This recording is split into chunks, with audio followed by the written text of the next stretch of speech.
sallallahu alaihi wasallam man kana awwalu kalamihi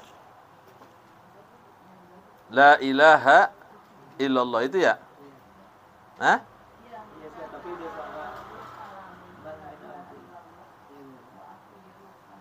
Ya, man kana awwalu kalamihi itu ya. Bismillahirrahmanirrahim. Bismillahirrahmanirrahim. Wa qala sallallahu alaihi wasallam. Man kana awwalu kalamihi la ilaha illallah wa akhiru kalamihi la ilaha illallah wa amila alfa sayyi'atin in asha alfa sanatin la yas'alullahu an dzambin wahidin. Wa qala sallallahu alaihi wasallam man qala la ilaha illallah min ghairi ajabin tara biha ta'irun tahtal arshi yusabbihu ma'al musabbihina ila yaumil qiyamati wa yuktabu lahu sawabuhu wallahu a'lam bishawab. Hadirin jamaah sekalian, masih menerangkan tentang keutamaan kalimat la ilaha illallah. Kata Nabi dalam satu hadisnya, wa qala sallallahu alaihi wasallam, dan telah bersabda Nabi sallallahu alaihi wasallam, man kana awwalu kalamihi, barang siapa yang pertama ucapannya la ilaha illallah, wa akhiru kalamihi la ilaha illallah, dan akhir ucapannya la ilaha illallah, wa amila alfa sayyi'atin, dan ia berbuat 1000 kesalahan. Tapi kesalahan di sini dikatakan aidzam bin saghirin, yaitu dosa kecil. In asya alfa sanatin, jika ia hidup 1000 tahun. La yas'alullahu, tidak akan ditanya oleh Allah an dzambin wahidin, dari satu dosa pun. Tuh, orang yang ucap la ilaha illallah, andai kata dia melakukan 1000 kesalahan dan Allah kasih dia hidup 1000 tahun, nggak bakal ditanya satu dosa pun. Saking besarnya mengucap kalimat la ilaha. Bahkan di sini di dalam syarahnya dikatakan, wa ruya annahu sallallahu alaihi wasallam qala li sayyidina Zaid al-Ansari. Ya, diriwayatkan bahwasanya Nabi sallallahu alaihi wasallam bersabda kepada Sayyidina Zaid al-Ansar, fa in sa'iba laka syai'un min umurid dunya, jika merasa sulit laka engkau syai'un, oleh sesuatu, min umurid dunya, dari urusan-urusan dunia. Lagi puyeng banget sama urusan dunia. Anak mau daftar sekolah, kontrakan belum bayar, Ambon udah duduk di depan rumah aja kagak mau pergi-pergi. Ya andai kata gitu kan namanya urusan dunia ya. Tuh Ambon kagak mau pergi-pergi, di rumah kita aja. Hah? Iya. Di depan rumah kita aja, ya. Lagi puyeng nih sama urusan dunia. Maka katanya dalam satu keterangan, fa aksir min qauli la ilaha illallah Muhammadur Rasulullah, maka perbanyak daripada ucapan la ilaha illallah Muhammadur. Tapi ditambah wala haula wala quwata illa billahil aliyil azim. Jadi kalau lagi galau tuh, lagi gundah gulana, itu aja dah bacaannya. La ilaha illallah Muhammadur Rasulullah, wala haula wala quwata illa billahil aliyil azim. Kalau orang dulu sih saudara nggak diragukan. Emang mau nidurin anak aja bacanya ituan. Ya, masih zaman apa tuh, ayunan. Ya kalau dulu kan masih pakai tempat tidur ranjang tuh yang pangkeng ya. Ya ayun datu la ilaha illallah La ilaha illallah. La ilaha illallah Muhammadur Rasulullah. Pulas tuh anak. Zaman belum ada Pampers. Ya, ada Pampers belum? Belum. Ya. Pulas tuh. Ngayunnya lempeng. Begedenya jadi orang lempeng semua. Ya. Tuh, saking apanya tuh orang dulu terpatri ucapan la ilaha Muhammadur Rasulullah. Hadis yang kedua, wa qala sallallahu alaihi wasallam, dan telah bersabda Nabi sallallahu alaihi wasallam, man qala la ilaha illallah, barang siapa yang mengucapkan kalimat la ilaha illallah min ghairi ajabin, dengan tanpa rasa ujub. Apa itu ujub? Membanggakan diri, iya, sombong. Bi fathil ain wal jim, dengan dipathahkan ainnya dan jimnya. Jadi ajab gitu, ya. Di sini dikatakan ai hala qaunil qail, ya ini keadaan orang yang mengucap min ghairi ta'ajjubin, tanpa ada rasa ujub, rasa bangga diri, mimma ra'ahu aw sami'ahu, daripada apa yang dilihat atau yang didengar. Dia ngucapin itu semata-mata karena Allah, bukan karena pengen pujian, bukan karena pengen dinilai, enggak. Tara biha, maka terbang dari ucapan la ilaha illallah itu, ai bisababi dzikri hadhil kalimati al-musyarrafah, dengan sebab zikir kalimat yang mulia yaitu la ilaha illallah, ta'irun. Jadi begitu dia ngucap la ilaha illallah, terbang tuh ucapan jadi sebuah burung. Tahtal arsy, di bawah arsy, yusabbihu ma'al musabbihin. Itu burung bertasbih bersama orang-orang yang bertasbih ila yaumil qiyamah, sampai hari. Jadi orang ucap la ilaha illallah, Allah jadikan tuh seekor burung. Yang burung itu berada di bawah arsy, yang kerjaannya bertasbih bersama orang-orang yang bertasbih, ya, bersama para malaikat yang bertasbih. Wa yuktabu lahu, dan ditulis lahu bagi orang yang ucap la ilaha illallah, ai liqailiha, bagi orang yang mengucapnya, sawabuhu, oleh pahalanya tuh. Tuh burung itu bertasbih, ai tasbihi dzalika ta'ir. Tuh burung bertasbihnya sampai hari kiamat. Ya, jadi besar banget tuh. Ya, ngucap kalimat la ilaha.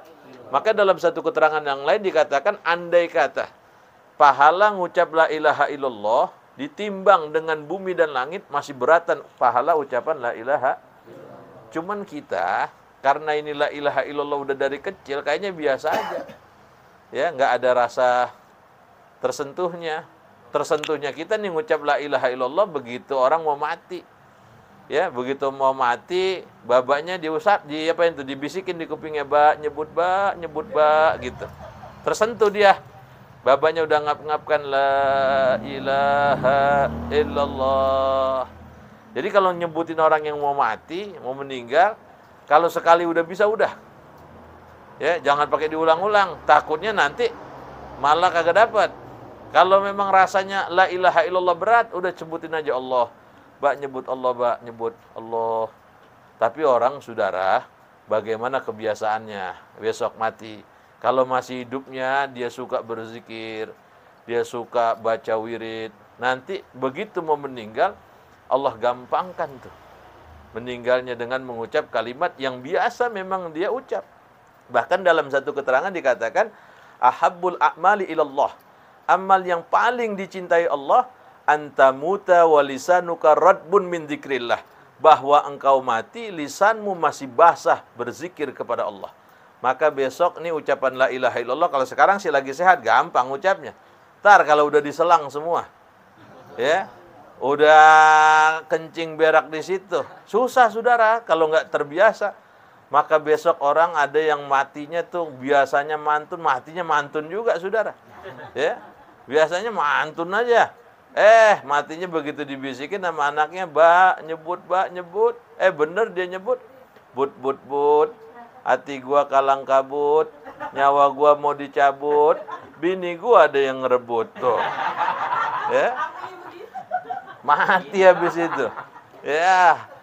Habis itu mati saudara. Itu bagaimana? Ya, jadi kita nih ngucap la ilaha illallah biar terpatri di dalam diri kita ucapan la ilaha illallah. Karena sih kita memang udah dari kecil udah dengar. Pertama kalimat yang kita dengar begitu lahir ke alam dunia ini diazanin. Ada nggak tuh? La ilaha illallah. Ada.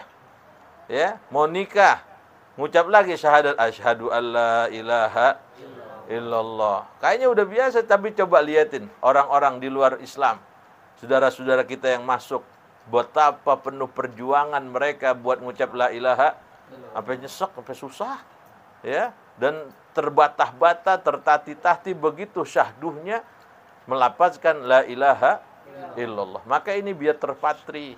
Makanya ada orang yang la ilaha illallah ini diamalkan setiap ba'da salat, ada yang baca 100, ada yang baca 50. Ya, cuman kalau di kampung kita kadang-kadang suka begitu saudara ya. Ya, kadang-kadang kalau yang mati orang kaya tahlilnya 100. Wah, kalau orang miskin yang mati la habis. Ya. Iya, kasihan banget. Dan amalan Nabi Nuh, saudara, beliau tidak tenggelam, ya, ketika ditimpah bencana banjir yang berkepanjangan, idza da'athul miskinan ijabah. Kalau diundang sama orang miskin, buru-buru datang. Tuh, amalan para nabi begitu. Kalau diundang sama orang miskin, nah kita di Jakarta banyak juga nih, mohon maaf, tanpa menyinggung guru, siapa dia, kadang-kadang orang miskin bisa apa dikalahin, yang undang miskin, ada lagi yang undang kaya. Lu pergi kemana? Tuh, kaya dulu, ya. Kadang-kadang udah yang miskin digeser waktunya. Lu minggu depan aja dah, ya. Kalau lu barengannya sama tongkol nih, lu kan teri. Ntar lu kagak datang ke rumah lu, ya. Tuh ada yang begitu, saudara. Kalau kita jadi guru jangan. Siapa yang undang duluan, itu yang mestinya. Cuman sulit, saudara. Kadang-kadang jamaahnya juga milih-milih. Ya, jangan. Jadi siapa yang undang duluan, itu yang kita datang. Saudara, orang miskin itu dibanggakan nama Nabi. Bahkan Nabi berdoa, Allahumma ahyina miskinan, wa amitna miskinan, wahsurna fi zumratil masakin. Ya Allah, hidupkan aku dalam keadaan miskin, matikan aku dalam keadaan miskin, wahsurna fi zumratil masakin, wahsurni fi zumratil masakin, dan kumpulkan aku bersama orang-orang yang. Cuman nih doa kalau saya baca ada yang mau ngaminin nggak? Kita kagak mau, kita sih maunya ya goniu ya, amin, maunya kaya mulu ya. Jadi saudara, kalau bisa ya jangan merasa menghina kepada orang miskin. Saya punya guru punya pandangan begini. Orang miskin itu saudara bisa bersedekah separuh dia punya harta. Dari mana? Tuh orang miskin tahun 80 90-an di Tanah Condet, mau Batu Ampar, Balai Kambang, kalau anak sunat dipotongin ayam nggak? Ngasih ngalamin nggak tuh? Ya, dipotongin ayam, dibakarin tuh. Ada tetangganya punya ayam 2. Tetangganya sunat, anaknya pengen makan ayam. Tuh tetangga kasih dah separuh dah, 1 dah ayamnya, potongin. Nih buat ente dah, anak nggak bisa bantuin apa-apaan. Buat anak ente yang sunat tuh. Sekarang kita punya tetangga, saudara, orang kaya, punya mobil Avanza 2. Berani nggak dia ngasih kita 1? Nggak berani, saudara. Orang miskin bisa sedekah separuh hartanya. Punya ayam 2, dia kasih. Ya kan sama harta itu. Dia punya harta Avanza 2, menurut dia gede nggak? Menurut orang kaya gede. Dia punya ayam 2, menurut orang miskin gede nggak? Karena duit itu tergantung, Bu. Kita punya duit nih 10.000, kata orang miskin gede nggak? Kata orang kaya kecil, ya kan?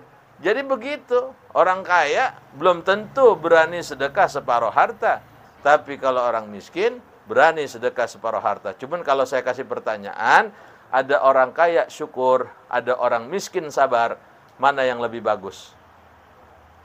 Orang kaya syukur, orang miskin kira-kira bagusan mana tuh? Jangan dua-duanya.